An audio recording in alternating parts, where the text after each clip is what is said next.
life is ridiculous. And sometimes we need to use words to be like, this is, and I'd say effing ridiculous. Like life is ridiculous. And sometimes a day is effing hard. And sometimes this is freaking whatever. Like I can't use it, but nothing else works. Like to say, I had such a hard day. It's like, no, that's not what happened today. Yeah. And I like to use humor. I don't use, and I think you will attest to this. I don't know if you've ever heard me swear in anger. I don't use swearing to be angry. Yeah. I've never sworn at someone. But I use it with humor and I use it to tell stories.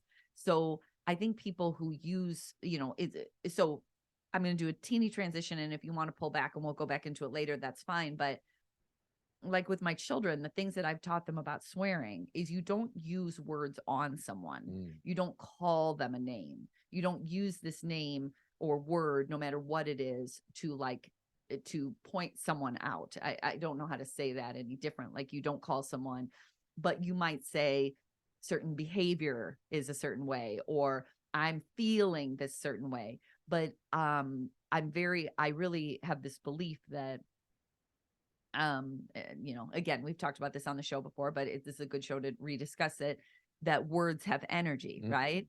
And words are things, the whole Maya Angelou thing that she says that I fully agree with. Words are things. They get into your body, they get into your clothes, they get into the room. They have a heaviness or a lightness. And I'm very thoughtful about the words I choose.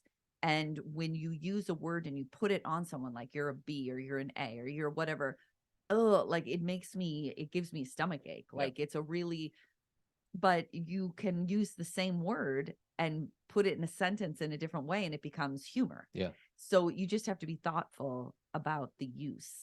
So if there's anybody listening out there that have young kids, you probably know this, but and if you don't want your 3-year-old to be dropping F-bombs, the best thing you can do is not swear in front of them. Well, and when they do swear, to ignore it as if it's a normal word, because the minute you bring a lot of attention to it, where did you hear that word? Blah, blah, blah. It's not a good idea because they're stimulated by your response, right? And there's two extremes to that, because we've got the parents who freak out and say, where'd you hear that? Oh my God, you can't say that. And then there's I see this on Instagram and on TikTok all the time. A kid will use a swear word and the mom and dad will start recording them and say, what'd you say? What'd you say? And they make it like a show, like my kid's using the F word. You're also reinforcing the use of that. So that is one thing that I feel like when the girls were little, I was not swearing around them, at least on purpose. I'm not saying they never heard me, but I was thoughtful about this is not the time. At what age do you think you started relaxing how often you would drop swear words? Well, we started talking about it when the girls were very young. Like, do you remember in my first book, in The Self-Aware Parent, I self-published it. It came out like when my girls were tiny.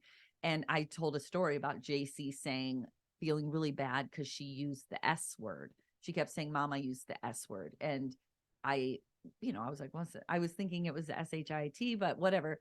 And I said, what's the S word? And she went in my ear and said, stupid. And I said, it's okay. Like these words come out, but and then the girls started seeing writing on the slide across the street from where we live. Remember there was a park and they saw the F word. And so they'd come home and we'd talk about it really openly. Like, why do people write those words? How does it make them feel? When a kid, and then in 5th grade, I remember one of our daughters, I think it was Cameron, she said all of the boys in her class are using these words. And I said, well, let's talk about why do you think they're using them? It gives them power. It makes them feel strong. It makes them feel older. Like it totally makes sense, right? Yet another reason to have a conversation. Yeah. So I want to play from one of these experts. So in Freakonomics, he interviews like these famous college professor people.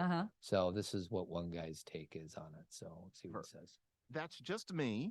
And I know many people would rather their children not hear the salty words, at least not until a certain point.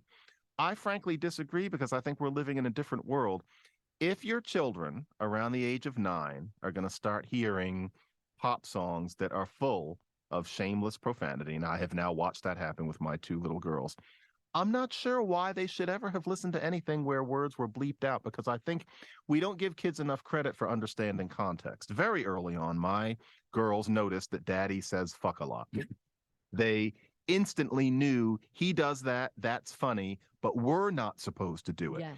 And I cannot prescribe for other people and how they raise their kids. But my kids have been raised listening to fluent profanity, not the slurs, but the other ones since birth. All right. So I fully agree, even though he was probably, maybe he was more loose with that than we were when the girls were young, but that is something I think that's really important. Is I would say there's reason why people use swear words. Like it's good. It's not swear words are bad. There's an adult reason, just like you can't drive a car till you're 16, or you have to learn how to use these words. Like you have to understand them. You have to understand their value when they hurt. Timing of when to use it. Of maturity. Yeah.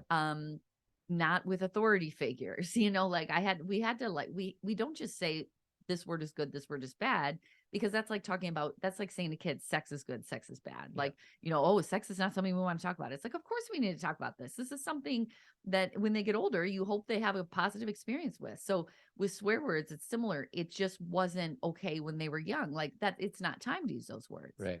Just like it's not time to go to a rated R movie. Mm-hmm. Now, did they sometimes with their friends say blah, blah, blah, blah? Sure, of course, because they're kids and they're trying things out. So how would you describe, without naming any of our three daughters' names, what is our household like from their viewpoint regarding what's acceptable and what's not? Well, we've talked about it so much that the natural evolution to them swearing was not that big of a deal to me. I think it was a little bigger of a deal to you. It's still a little, not jarring, but like I said, I still got work to do because all three of them are swear. Well, we have a 20-year-old, an 18-year-old, and a 15-year-old. So I would say that the times they swear, though, it's not flippant. It's not, and it's not directed towards anybody. It'll be like we're playing Wii. We're playing the Wii game, like tennis or whatever, and they'll be like, get up, which I think is like a normal experience. Right. But Todd will always say something. He doesn't get mad, but you'll say like, well, let's be clear. I don't always say it. No. I always wait. I want to be clear about what I'm saying. Okay. I don't mean you criticize it. You say a funny thing after they say swear words. You'll go. You use one of our girls' names. Let's say Snugs. Oh, yeah. And like, got it. So I will bring attention. That's true. That's true. So if I have nicknames for each of my kids, and if one of them says a swear word, I will jokingly say their name really loud. Like, and they know they know it's funny. Yeah, like they're in trouble. Like you're gonna get grounded. And it's just my way of saying, yeah, this is an interesting experience for your dad. That's all. Yeah, which and of course, like I understand that with you.